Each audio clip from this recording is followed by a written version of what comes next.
Couvea, c'est une start-up montpelliéraine. On est basé donc à Cap Oméga et on conçoit des solutions de suivi de température à destination de tous les professionnels de santé, mais aussi du milieu alimentaire. Depuis 2019, on travaille sur un projet qui nous tient à cœur, qui est avec une ONG américaine, donc qui déploie et qui gère la logistique en Afrique d'un vaccin en phase d'essai clinique, donc pour soigner Ebola, donc avec des personnes qui vont tester ce vaccin-là pour justement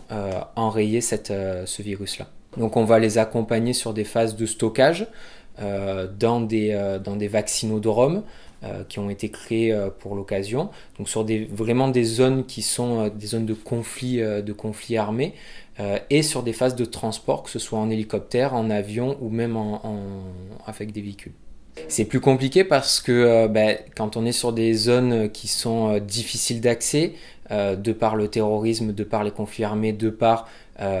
Ebola qui est très présent, on ne peut pas aller sur place pour mettre en place la solution. C'est compliqué aussi parce que les réseaux cellulaires sont souvent coupés, les réseaux cellulaires sont de mauvaise qualité, de moins bonne qualité en tout cas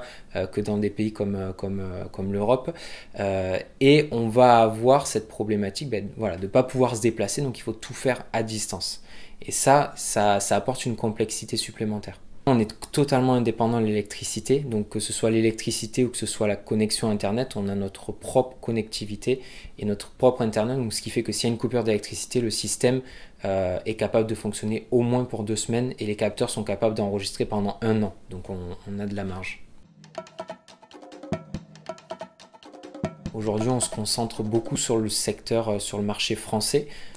C'est le marché français qu'on vise en priorité, mais on a pensé depuis le début notre solution à l'échelle mondiale. L'idée demain, c'est de pouvoir attaquer le monde, et là, les perspectives sont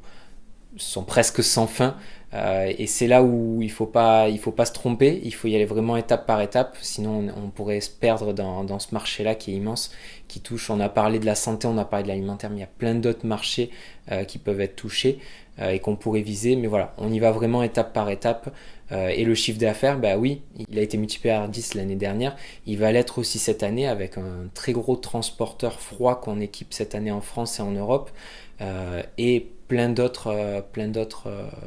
clients qui vont s'équiper cette année. Donc ça fonctionne très bien pour nous,